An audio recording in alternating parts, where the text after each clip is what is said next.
Got me eating. So, we're looking for this young man, Casper van Uden, and in the Sloopy Savage Lakes Media. Thank you for tuning in today. So we're gonna try to. Damn, I'm coming at you late, people. I'm so sorry I'm coming at you late, but we got. It's gonna be busy. I gotta do the Casper van Uden, and guess what? We gotta talk about Bidney, but we won't be in this video. So in this live, so just too much stuff to talk about. One more thing to do over here, really quickly. Remember, hit the like button on the way in. I really appreciate you for doing that. And we just get that on the right channel. Okay, there we go. Everybody is where they should be. Almost. We got one more person to set up. Remember, hit the like button, people. Hit the like button. Hit the like button. Hit the like button. Like the like button. If you haven't subscribed, please subscribe to the channel. And we're gonna get into stage 4. And I just need to get my stats up for second. Okay. No, we don't want Jason with luck. We want that guy in the Sloopy Savage Lakes Media. And then we will get our. So I think we're all good to go. Yes. Yeah. Come on, Paige.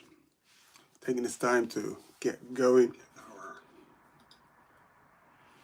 And yeah, we're all good. So I appreciate you if you've come on in and started. I'm so late today. I can't believe how late I've started. But so much stuff going on. So much stuff going on. Almost missed the race later today, which I'm gonna do a video and post that one probably in about an hour. Hopefully I'll be able to post that soon.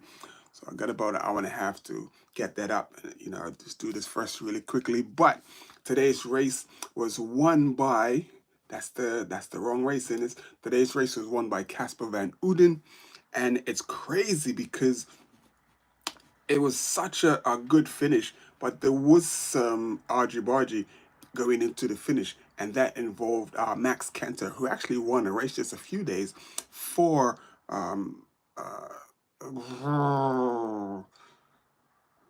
okay. What is his name of his team? Max Kenter. Mark Cavendish's team. Oh, I hate when this happens and I have these little brain farts. XDS stutter. So what's crazy is he just won a race just the other day, and he finished 5th today, but he got relegated to 103rd because of his erratic movements, just about like 700 meters away from the line, and his actions were yeah, he deserved to get relegated. But that 5th place is valuable points for the relegation battle that they're in, so he lost valuable points. So that's a shame that Max Kenter got there relegated. I know the sprinters tend to go at it and do a whole lot of argy-bargy and stuff, but sometimes, man, you got to pick your battles, and that was one time. He just went way too hard in the paint, as they were saying about. He went way too hard in the paint, and he cost himself and his team a lot of points, and it's just a shame. It's a real shame. So the youngster, his name is Casper van Uden, and he won today. He won the stage today. It was yeah, one rider from Pulte that was, you know, he had 4 minutes, and nobody wasn't really worried about him because they would get him back. And but the thing is for is it Pulte? But I do believe that's what it is. But it's what it is. It's this great TV time for the sponsors, and he was out there all by himself. They were doing all types of slow mos and everything, promoting the team, and it was really you know, a big promotional, like, you know, what, 4 or 5 hours of promotion for the teams and the sponsors. They loved that, and they didn't have to share that with no one else, no other teams, just them alone. Every time they went to the break until they caught the breakaway. But Other than that, it was a pretty uneventful up leading up until the last like until they got onto the circuit, let's say, until they got on the finishing circuit, and the finishing circuit was technical. There was so many turns. So if you go back and watch the race, there's so many turns going into that final 300 meters. It's just turning left, right, left, right, left, right, and it's zigzagging, and it doesn't just turn and twist. It gets narrow. It twists and then it gets narrow. And I'm listening to Robbie, the former sprinter from Australia, and he was saying how he loves those types of sprints, but those types of sprints are chaotic, and you have to have nerves of steel. You have to know where you need to be, because it does those things. Those sprints are not for the weak. But anyway, it was a really good sprint. Picnic POSTNL got it right. There was one last corner going in, and they had to take a left turn. One last corner going into that corner, and they lead up, man. His name is Bram Welton. He got it right. He was on the front just as they hit that last corner, and as they hit that last corner, must have been about 150, 200 meters to go. But coming out of that corner, if you're on the front and your lead out man's coming off the front, you have most of the speed, and you're accelerated.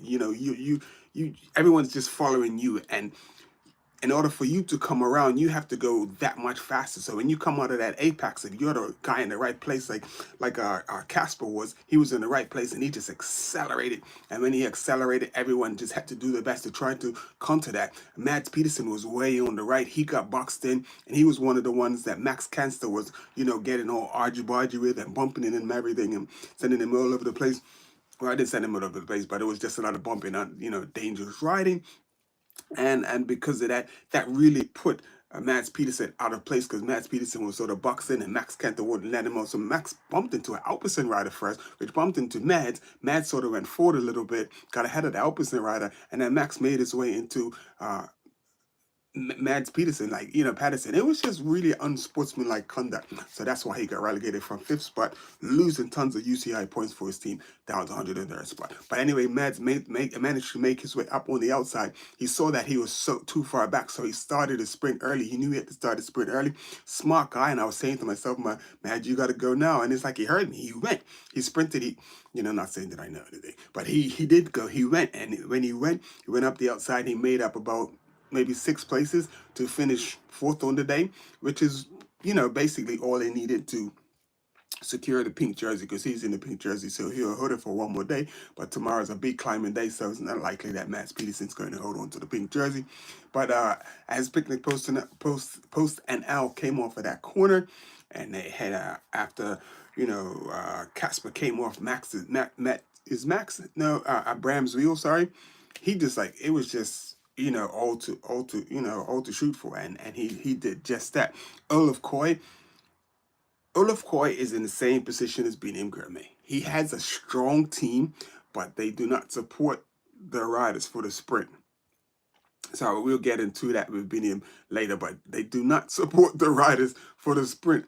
And it's crazy. Olaf Koy is fast, because when he came from the outside, he did actually, Benim and Olaf Koy were in 2 different races today, but they did almost the exact same thing, where Olaf Koy came, he went left, had to go outside, and he had to proceed to sprint around everyone to get 2nd place. And he was just, when he went forward, he was just so much faster than everyone else.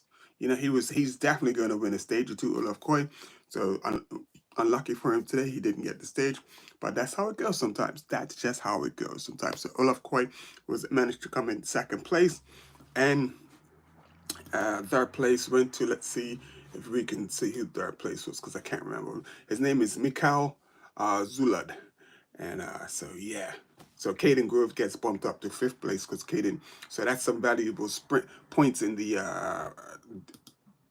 sprint competition. So Mads Peterson is clear with 83 points. Olaf Koy, he moves into 2nd, because I don't think he was there. And Casper Van Uden, because they got that big 50 today, he goes into 3rd place. So it's still pretty early into the Giro. It's still all to play for.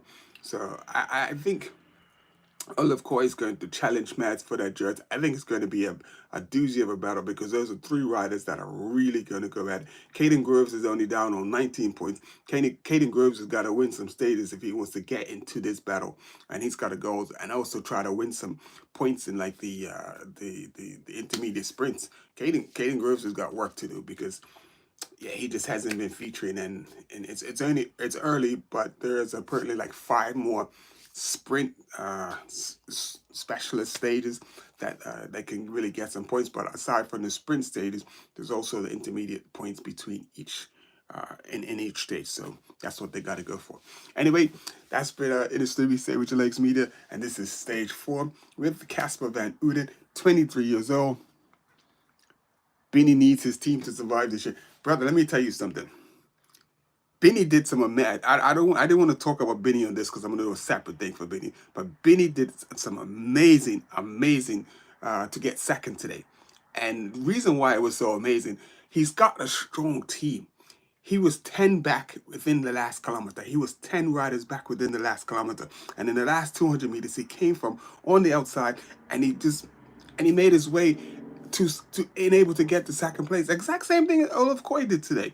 So clearly the two fastest guys of the day, Olaf Koy in the Giro and Albinium. And it's just like, man, if just Intermarché will get it together and understand what they have, I think they know they have something valuable, but I don't think that they don't feel like they're treating it like it's valuable. This guy can you set him up. He's going to win every race. I don't care who it is, what it is, when it is. Benny will win every race, but if you don't set him up, if you don't put him in place, if you don't put him in position, it's not going to happen.